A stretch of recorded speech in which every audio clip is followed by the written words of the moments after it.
Good morning students. आज हम discuss करेंगे नेक्स्ट टॉपिक। कल हमने पढ़ा था why the conductivity of conductor decreases with rise in temperature, और हमने इम्परफेक्शंस पढ़ी थी कि किस किस तरीके से इम्परफेक्शंस आती हैं सॉलिड्स में। आज हम पढ़ेंगे टाइप्स ऑफ सेमीकंडक्टर। तो बेटा दो टाइप के सेमीकंडक्टर होते हैं, N type of semiconductor and P type of semiconductor. N type of semiconductor क्या होते हैं? Both silicon and germanium are typical example of semiconductor. Silicon और जर्मेनियम दोनों ही सेमीकंडक्टर की एग्जांपल है and they belongs to group 14।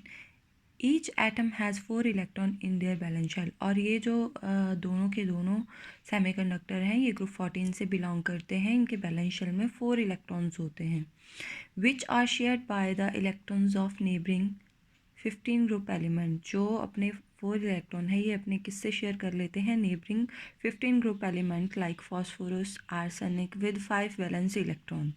तो 14 में जब हम 15 की डोपिंग करते हैं, मतलब 14 में जब हम 15 एलिमेंट्स को ऐड करते हैं तो 14 ग्रुप के एलिमेंट हैं उनके पास 4 वैलेंस इलेक्ट्रॉन होते हैं। 15 ग्रुप के एलिमेंट है उनके पास 5 वैलेंस इलेक्ट्रॉन होते हैं, जिसमें से 4 की तो शेयरिंग हो जाती है। जो एक इलेक्ट्रॉन होता है 4 out of these 5 electron are shared by the elements of group 14, जिसमें से 4 तो ग्रुप 14 के कहते हैं शेयरिंग कर लेते हैं ग्रुप 15 एलिमेंट्स के साथ by covalent bond. 5th electron is not involve in the bonding. अब 4 ने तो बॉन्ड बना लिया 4 के साथ, बट एक इलेक्ट्रॉन रह गया जो बॉन्डिंग में पार्टिसिपेट नहीं करता है। Extra as well as the delocalized, वो जो 5th इलेक्ट्रॉन है वो एक्स्ट्रा होता है और वो डीलोकलाइज्ड हो जाता है। This delocalization is responsible for the increase in conductivity. मतलब एक इलेक्ट्रॉन जो फ्री होता है वो किसके लिए रिस्पॉन्सिबल होता है? कंडक्टिविटी के लिए। The doped elements are called N type of semiconductor. This type of doping is known as N type of semiconductor. जब हम 14 में 15 ग्रुप एलिमेंट की डोपिंग करते हैं, एडिशन करते हैं, तो 14 के पास 4 वैलेंस शेल इलेक्ट्रॉन होते हैं, 15 के पास 5 वैलेंस शेल इलेक्ट्रॉन होते हैं। 4 के साथ कोवेलेंट बॉन्ड बना लेते हैं, जो एक फ्री इलेक्ट्रॉन बचता है उसकी वजह से एन टाइप ऑफ सेमीकंडक्टर क्या करते हैं? कंडक्टिविटी शो करते हैं। तो जिसमें conductivity due to free electrons होती है उसको बोलते हैं N type of semiconductor. Next है बेटा P type of semiconductor. The doping of element of group 14 can also be achieved by element group 13।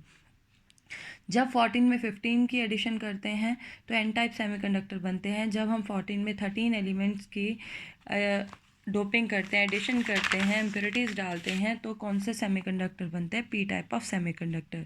The elements are shared, और जो 14 है उसके पास 4 वैलेंस शेल इलेक्ट्रॉन होते हैं, और जो 13 ग्रुप एलिमेंट है उनके पास 3 वैलेंस शेल इलेक्ट्रॉन होते हैं। अब 14 में हम क्या डाल रहे हैं? 13। जब हम 13 डालते हैं तो 13 के पास 3 वैलेंस शेल इलेक्ट्रॉन 3 के साथ कोवेलेंट बॉन्ड बना लेते हैं। जो एक इलेक्ट्रॉन होता है वो वेकेंट हो जाता है, वो छोड़ के चला जाता है लैटिस को। देखो, electron in their outermost shell, out of these 4 electron 3 electron shared by 3 electron of group 13 element. 4 electron which is fourth electron which is unshared do not take part in the bonding. जो 4th electron है, एक जो electron बच गया वो bonding में participate नहीं करता है और मिस हो जाता है, और वो क्या जनरेट कर देता है? होल और वैकेंसी जनरेट कर देता है। हैंस कंडक्टिविटी इंक्रीजेज, और वो होल की वजह से वो जो वैकेंसी जनरेट होती है, जो पी टाइप ऑफ सेमीकंडक्टर है उनकी कंडक्टिविटी ड्यू टू होल होती है। जो एक इलेक्ट्रॉन मिस हो जाता है, होल बना देता है, वैकेंसी बना देता है, पी टाइप ऑफ सेमीकंडक्टर की कंडक्टिविटी उस होल की वजह से ही होती है। देखो, 14 में जब 13 डोप करते हैं तो पी टाइप ऑफ सेमीकंडक्टर बनते हैं। जब 14 में ही हम 15 की डोपिंग करते हैं तो एन टाइप ऑफ सेमीकंडक्टर बनते हैं। तो आपने याद रखना है, जो पी टाइप ऑफ सेमीकंडक्टर है उसमें कंडक्टिविटी ड्यू टू होल है, और एन टाइप ऑफ सेमीकंडक्टर में conductivity due to free electron है। नेक्स्ट है बेटा मैग्नेटिक प्रॉपर्टीज़। पैरामैग्नेटिक सब्सटेंसेस क्या होते हैं? The substance which have a permanent magnetic dipoles. Paramagnetic substance वो सब्सटेंस होते हैं जिनमें परमानेंट मैग्नेटिक डायपोल्स होते हैं and are attracted by the magnetic field are known as paramagnetic substances. For example copper 2 positive iron 2 positive titanium O2। तो magnetic field की तरफ strongly attracted होते हैं, उनको पैरामैग्नेटिक बोलते हैं। एक और चीज़ याद रखना, पैरामैग्नेटिक उनको बोलते हैं जिनके पास अनपेयर्ड इलेक्ट्रॉन होते हैं।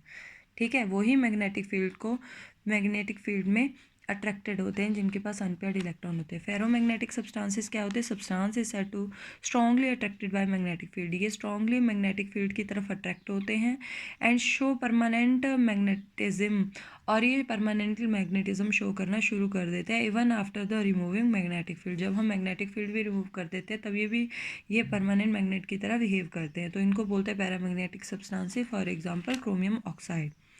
Diamagnetic substances, the substances which are weakly repelled by, diamagnetic substance वो होते हैं जो वीकली रिपेल होते हैं by magnetic field, are known as diamagnetic substances. इसमें सारे के सारे इलेक्ट्रॉन पेयर्ड होंगे, कोई भी इलेक्ट्रॉन अनपेयर्ड नहीं होगा। For example NaCl, water and benzene. Next है एंटी फेरोमैग्नेटिज्म।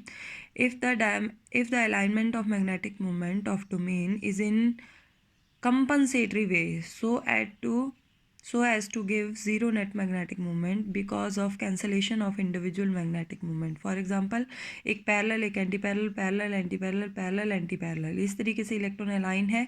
तो देखो इसका चार्ज इसके साथ कैंसिल हो गया, इसका इसके साथ, तो जो ओवरऑल नेट मैग्नेटिक मोमेंट है वो कितना हो गया? ज़ीरो हो गया। तो this type of magnetic property is known as antiferromagnetism. Manganese oxide इस तरीके का मैग्नेटिज्म शो करता है। नेक्स्ट है ferrimagnetism. When the magnetic moment of domains are align in parallel and antiparallel direction, वहाँ equal number में था, यहाँ जब अनइक्वल नंबर में होगा तो ओवरऑल जो मैग्नेटिक मोमेंट है वो ज़ीरो नहीं होगा।